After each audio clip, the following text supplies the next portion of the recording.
Hello everyone, welcome to नव classes. I am Navdeep Kaur और आज हमारे साथ है सागरिका। सो कॉन्ग्रेचुलेशंस, आपका इग्नू में पीएचडी एडमिशन हुआ है। Thank you so much ma'am. और इस सक्सेस का क्रेडिट आपको ही जाता है। जी well. Because of you only. Yes ma'am. जी। सो सागरिका, इसमें आपने कैसे प्रिपेयर किया था? मतलब पहले एंट्रेंस हुआ था क्या इग्नू में? यस मैम, पहले एंट्रेंस हुआ था क्योंकि मैम मेरा 2 टाइम्स नेट क्वालिफाइड है, तो फिर मुझे एंट्रेंस देना पड़ा था। और एंट्रेंस के लिए भी मैम, क्योंकि मैं नेट की प्रिपरेशन आपके ही सब्जेक्ट मैटर से और आपकी जो कॉन्सेप्ट बुक्स हैं, एमसीक्यूज वाली बुक्स हैं, उनसे करके आ रही थी। तो मैम जब मैं एंट्रेंस देने गई तो वो इजी हो गया मेरे लिए, क्योंकि नेट के कंपैरिजन जो उनका एंट्रेंस टेस्ट होता है वो काफी इजी रहता है। तो सारे कॉन्सेप्ट क्लियर थे, तो मैम मेरा एंट्रेंस इजीली हो गया था। Very good, congratulations. So basically आपका जो उसमें इग्नू के एंट्रेंस में ओनली रिसर्च एंड स्टैटिस्टिक्स आता है या पूरा सब्जेक्ट भी आता है? नहीं मैम, केवल रिसर्च एंड स्टैटिस्टिक्स बेस्ड ही उसमें क्वेश्चंस होते हैं। और सारे मैम जो मतलब जो हम नेट में पढ़ते हैं उसी उसी अकॉर्डिंग ही हमारे क्वेश्चंस होते हैं। जैसे टाइप्स ऑफ टेस्ट हो गए, मेथोडोलॉजीज हो गई, रिसर्च डिजाइन हो गई। पूरा हमारा स्टैटिस्टिक्स और मैम रिसर्च मेथोडोलॉजी पे ही होता है। जी। इसका मतलब यूजीसी नेट जेआरएफ की तैयारी अगर आप करते हो तो इधर एंट्रेंस की भी तैयारी अपने आप हो जाती है। हाँ यस मैम, वो इजी हो जाएगा इवन आपके लिए, क्योंकि नेट जेआरएफ से वो कंपैरिजन वो थोड़ा सा इजी रहता है। जी। नाइस। सो फिर इस कब कौन से वाले सेशन में आपका हुआ है इग्नू में? मतलब कब से ये स्टार्ट हुआ, कौन से मंथ से? मैम ये मेरा जो एंट्रेंस हुआ था वो 2024 जनवरी में हुआ था, तो ओ, हमारा जो सेशन स्टार्ट हुआ वो जुलाई 24 में स्टार्ट हुआ। अच्छा, ठीक है। ओके। तो इसमें इंटरव्यू में किस तरह के क्वेश्चंस उन्होंने पूछे थे आपसे? मैम इंटरव्यू के लिए भी मैंने आपसे ही गाइडेंस लिया था। आपको याद होगा, और आपने बोला था कि जब इंटरव्यू हो तो जब आप प्रिपेयर हो जाओ अच्छे से तो मुझे कॉल करना, एक बार हम मॉक इंटरव्यू करेंगे। तो मैम आपने मुझे जो जो टिप्स दिए थे कि किस तरीके से वो आपको ट्रिक कर सकते हैं, आपको इस जगह क्या बोलना है। जैसे आपने मुझे बोला था, मेरा टॉपिक था impact of green human resource management on the employees of hotel industry. तो मैम आपने बोला था कि इसमें ये ट्रिक कर सकते हैं कि जो आपके जो टाइटल के कीवर्ड्स है ना, ग्रीन ह्यूमन रिसोर्स मैनेजमेंट, ये काफी ब्रॉड टॉपिक है, तो हाँ। आप इसको कैसे डिफाइन करोगे। एग्जैक्ट मैम उन्होंने मुझसे जब इंटरव्यू हुआ तो उन्होंने मुझसे सेम यही क्वेश्चन पूछ लिया कि ये तो काफी ब्रॉड टॉपिक है, आप इसमें क्या क्या मतलब जानते हो, आप ये बताओ इसको आप कैसे डिफाइन करोगे। तो मैम आपकी ही जैसे मैंने प्रपोजल की जब क्लासेस ली थी उसमें भी मैंने काफी कुछ आपने बताया था कि जब आपसे अगर वो डेफिनेशन भी पूछे तो वो भी आपने जो लिटरेचर रिव्यू किए हैं ना, हाँ। उनके ऑथर्स के बेस पे ही आपको डेफिनेशन बतानी है। तो मैम वो ऑथर के नेम, पेपर के नेम के साथ मैंने उनको फिर ग्रीन ह्यूमन रिसोर्स मैनेजमेंट की डेफिनेशन बताई। फिर वो उससे सेटिस्फाइड हुए। सेकेंड, आपने मुझे बोला था कि रिसर्च मेथोडोलॉजी में जो नए टर्म्स चल रहे हैं, जैसे कौन से आप सॉफ्टवेयर यूज करोगे, स्मार्ट बीएलएस हो गया, एसपीएसएस सॉफ्टवेयर हो गया, उनकी मैम उन्होंने मुझसे फुल फॉर्म्स पूछे। फिर उन्होंने मुझसे पूछा कि आप ये एससीएम पीएलएस को कैसे रन करोगे, तो मैंने उनको ऐसे रफली बताया। अच्छा। और एक मैम, एक आपने मुझे स्पेशली आपने मुझे उसका स्लाइड भी भेजा था कि सीएफए और ईएफए, एक्सप्लोरेटरी हाँ। फैक्टर एनालिसिस और कंफर्मेटरी में क्या डिफरेंस है।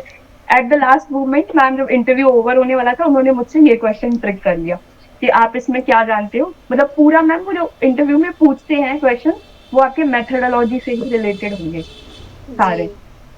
और वो ये भी चेक करते हैं, मतलब आप अगर कुछ रेफर करके भी आए हो, मतलब आपने सच में लिटरेचर रिव्यू किया है, तो उनका वो डाउट भी क्लियर हो गया जब मैंने उनको एक दो रेफरेंसेस पेपर के बताए कि सर इसमें ये मेंशन है ऐसे। तो मैम वो किसी तरीके से मुझे ट्रिक नहीं कर पाए, तो उन्होंने लास्ट मोमेंट में मुझे क्या किया कि इसको कैसे ट्रिक करते हैं। तो ma'am there were around 10 peoples in the panel, ओ। मतलब पूरा डिपार्टमेंट था मैनेजमेंट। तो उन्होंने मैम मुझे ट्रिक करने के लिए उन्होंने मेरे मार्कशीट देखे जो पोस्ट ग्रेजुएशन के। तो दे सेड कि आपने तो फाइनेंस और मार्केटिंग में अपना एमबीए किया हुआ है, तो आप एचआर में कैसे आ रहे हो, अच्छा। आपको आपके पास तो इसका नॉलेज ही नहीं होगा। तो मैंने बोला कि सर मैंने उससे पहले बीबीए किया है, हाँ। जिसमें हमें थोड़ा बहुत नॉलेज दिया गया था कि ह्यूमन रिसोर्स मैनेजमेंट क्या होता है। तो मैम उसके बाद फिर उनके पास कुछ बचा ही नहीं, फिर सारा पैनल चुप हो गया। फिर मैम वो बेसिक क्वेश्चन करने लगे कि आप यहाँ कैसे रहोगे, क्या करोगे। हाँ। मतलब ओवरऑल मैं ही उनको डिफेंड कर गई, उनके पास कोई फिर लास्ट में मैम क्वेश्चन ही नहीं बचे। फिर वो पूरा पैनल, फिर वो ये सोच रहे थे अब क्या पूछे क्या पूछे। जी। जी। Very nice. मतलब यही चीज़ होती है, काफ़ी बच्चे बोलते हैं कि जो इंटरव्यूज़ है वो पहले से ही उन्होंने सिलेक्ट कर रखे हैं अपने। नहीं नहीं। और दूसरा पॉइंट मैं आ रही हूँ आपके ऊपर भी, दूसरा पॉइंट होता है कि जब कैंडिडेट इतना अच्छा है, वो कोई पॉइंट ही नहीं छोड़ रहा, तो वो कैसे अच्छे कैंडिडेट, डिजर्विंग कैंडिडेट को छोड़ सकते हैं। जैसा कि अभी आपने बताया कि आपको उन्होंने बहुत कोशिश करी, लेकिन तब भी आप उसको अच्छे से डिफेंड कर पाए। तो दोनों यस केसेस हो सकते हैं, लेकिन इफ़ कैंडिडेट उनके पास रेलेवेंट जाएगा तो वो उसको भी लेते हैं। जी हाँ जी, आप कुछ कह रहे थे। मैम, मैं यही कह रही थी कि मतलब मेरा, जैसे आपने बोला था ना कि आप रिसर्च प्रपोजल अच्छे से बनाओगे तो आप हर एक एक चीज को खुद से डिफेंड कर पाओगे कि ये कैसे किया है, कैसे किया है। तो मैम, मैं भी यही कहूंगी मतलब कि अगर जिसने भी आपकी क्लासेस ले ली रिसर्च प्रपोजल की, या अब जो मैम आपने रिसर्च मेंटरशिप कोर्स निकाला ना, वो भी मैम बहुत अच्छा है, मैं उसमें भी हूँ। हाँ। तो मैम उससे भी मुझे इतनी इन्फॉर्मेशन मिलती है, मतलब जितनी इन्फॉर्मेशन मेरे सुपरवाइजर के पास नहीं है। उन्होंने मुझे बोला था कि आप अभी सिस्टमैटिक लिटरेचर रिव्यू के मैम जो आपने फ्रेमवर्क्स पढ़ाए हैं ना, तो उससे रिलेटेड उन्होंने मुझे बोला था कि ऐसे ऐसे आडो और ये टीसीसीएम, ये नया कॉन्सेप्ट आया है अच्छा। कि तुम्हें इस बारे में कुछ पता नहीं होगा। तो मैंने बोला कि मैम मैं आपको ना पूरा दिखा दूंगी कि कैसे करते हैं, क्या करते हैं। फिर उन्होंने उनको मैम एक प्रेजेंट करना था पेपर कॉन्फ्रेंस में, तो मैंने उनको वो टीसीसीएम फ्रेमवर्क पे लिख के दिया। अच्छा। तब उनको समझ आया, तो वो बोले कि अच्छा, मतलब इसका तुम्हारे पास पहले से इंफॉर्मेशन है। क्योंकि पता है रिसर्च मेंटरशिप कोर्स में टीसीसीएम, आडो, ये हो गया, सारे टाइप की रिसर्च मेथोडोलॉजी मैंने सिखाई हुई है, चाहे वो एसएलआर हो, बिब्लोमेट्रिक्स हो, हाँ, यस स्मार्ट मैम। पेलेस हो, अमोस हो। तो सबको पता है कि होता है भाई एक जगह पे सब कुछ मिल रहा होगा इनको। जबकि हमारे स्टूडेंट्स इतने होशियार हैं, जो मर्जी पूछ लो कहीं से उठा के, अगर आप मेरी क्लासेस में हो आपको पता होता है। जी। Yes ma'am. और ये ईएफए और सीएफए वाला, ये तो मैम ये अभी तक मतलब हमारे जो सुपरवाइजर है ना, वो जैसे उनको पता नहीं होता है तो वो मुझसे अभी भी ट्रिक कर लेते कि ईएफए सीएफए आप कैसे लगाओगे अपने रिसर्च में। तो फिर मैंने उनको बताया, मैंने कहा मैम एक्सप्लोरेटरी में तो हम एक्सप्लोर करते हैं, और कंफर्मेटरी में हम पहले से जो स्टडीज हुई है उनसे वेक्टर्स लेते हैं। तो फिर मैम उनको रहता है कि हाँ, इसके पास मतलब नॉलेज है इस चीज का, मतलब ये बिल्कुल न्यू नहीं है कि ये कौन से टर्म्स आ गए, ये क्या है। हाँ जी, हाँ जी। ठीक है, अच्छी बात है, उनका काम है आपको जज करना, और हमारा काम है उसको डिफेंड करना। बिल्कुल। सो अभी मतलब इसका मतलब आप अपने पीएचडी के कौन से ईयर में हो? मैम अभी हमारा फर्स्ट ईयर कंप्लीट होने वाला है, दिसंबर में कंप्लीट हो जाएगा। ठीक है, तो हमारा इसका मतलब इग्नू के बारे में आप और भी अच्छे से क्लैरिफाई कर सकते हो कि ये यूनिवर्सिटी आपको कैसी लग रही है पीएचडी के पॉइंट ऑफ व्यू से।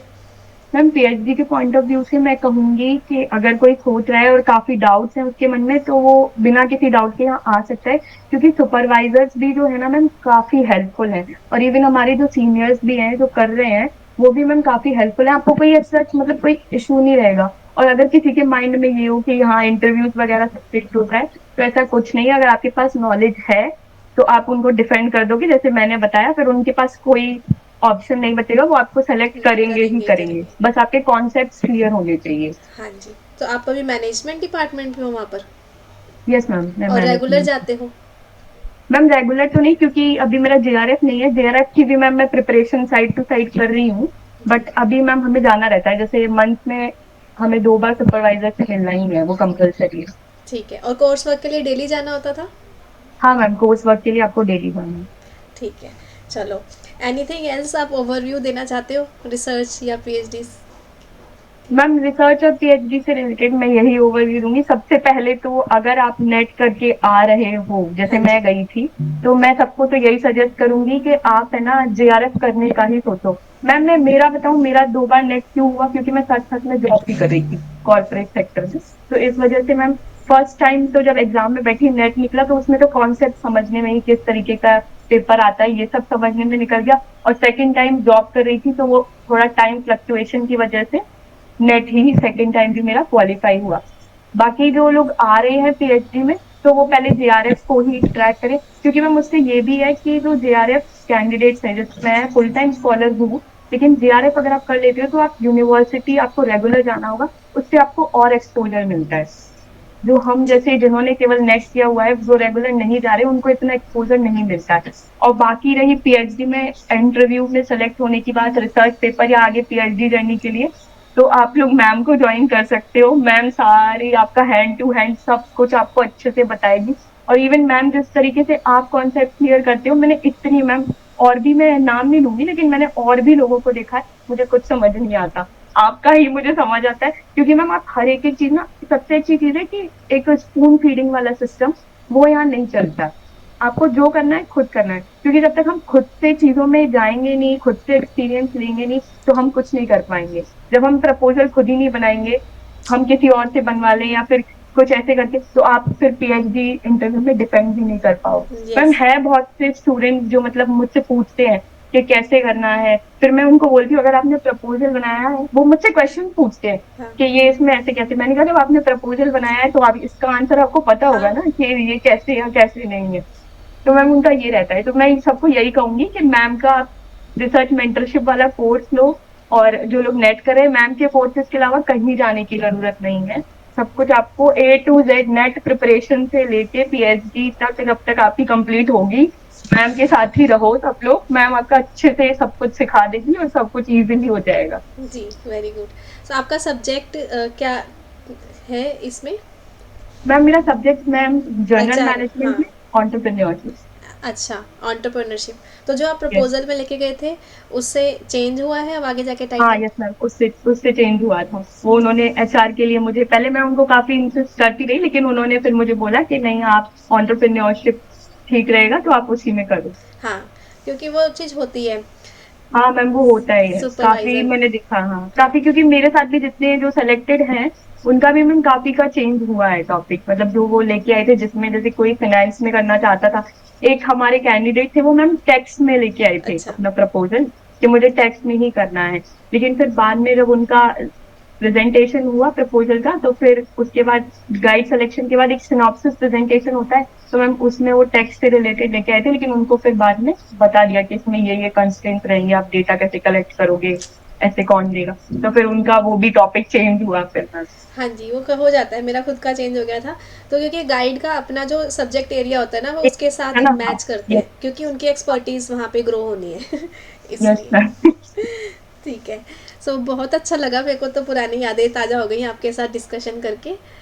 मैम अब तो पता है ऐसा हो गया है कि मुझे मतलब जैसे मेरे सुपरवाइजर कुछ भी मुझे मैसेज करती है ना कि ये नई चीज आई है रिसर्च में, तुम्हें इसके बारे में पता भी नहीं है और तुम आती भी नहीं हो ऐसा करके, तो मैम मैं उनको उससे रिलेटेड कुछ बता देती हूँ, फिर वो बोलती है तुम ये बताओ तुमको ये पता कैसे है। मैंने कहा मैम मुझे बस पता है, मैं थोड़ा रीड करती रहती हूँ इधर उधर और कलीग से पूछती रहती हूँ, इसलिए मैंने कहा मैम मुझे पता है, क्योंकि और भी स्टूडेंट्स हैं दिल्ली में जो पीएचडी कर रहे हैं, तो मैंने कहा मैम मैं उनसे पूछती रहती हूँ। अब उनका ऐसा हो गया, अब उनको लगता है कि ठीक है ये तो कर लेगी, वरना पहले उनका ऐसे रहता था पता नहीं इसको पता है या नहीं क्या है।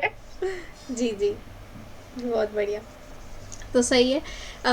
प्रोफेसर भी सोचते होंगे अब क्या नया उठा के लाऊं इसके सामने। क्योंकि वो उनका वो जो टीसीसीएम फ्रेमवर्क से रिलेटेड उन्होंने उस दिन मैम मेरे को बहुत सुनाया था कि एक तो तुम्हारा ना ये तुम आती नहीं हो, एक तो तुम्हें बुलाओ उसके बाद भी तुम्हें पता नहीं होगा, कि एक मुझे तुम्हारी सीनियर ये बता के गई है ओहो। एसएलआर में ये सारे फ्रेमवर्क्स आ रहे हैं, तुम्हें पता भी नहीं है, इसके बारे में सर्च करो। तो मैंने उनको, उनका मैसेज आया, मैंने उनको लिखा मैम इसका मतलब ये होता है, इसका मतलब आडो का मतलब ये होता है, ये होता है। अब फिर वो मुझे बोलती है अच्छा ठीक है, तो मुझे पता ही है, फिर क्या बताना। हाँ चलो बढ़िया है। सो सागरिका, कॉन्ग्रेचुलेशंस आपके पीएचडी एडमिशन के लिए, और फाइनली हमें भी एक फीडबैक मिल गया है after your 1 year of experience in PhD कि अच्छा है, वर्थ इट है इग्नू में भी ज्वाइन करना। एंड बाकी बच्चों को ये मोटिवेशन भी मिल गया है कि आप लोग बिल्कुल किसी के साथ कोई लिंक नहीं भी है, लेकिन आप अच्छा प्रपोजल बना के लेके जाओगे, आपके पास अच्छी नॉलेज है, तो डेफिनेटली आपका सिलेक्शन, ओहो ये बच्चे डेफिनेटली आपका सिलेक्शन होगा ही होगा। ठीक है, तो बिल्कुल चिंता ना करें और अपने ऊपर बिलीव करके करके सब कुछ ये खुद से बना के जब लेके जाएंगे, then you will definitely selected. So all the best, keep growing, thank ऐसे ही आगे बढ़ते रहो, मेरी ब्लेसिंग्स आपके साथ है। ठीक है, थैंक यू। आगे रिसर्च मेंटरशिप कोर्स में हो ही मेरे साथ, जल्दी जल्दी जल्दी रिसर्च पेपर्स लिखेंगे। ठीक है, so dream believe act and achieve, I can सब अचीव। देखो, भरोसा थैंक करो, यू। एक्ट करो, you will achieve it. Thank you.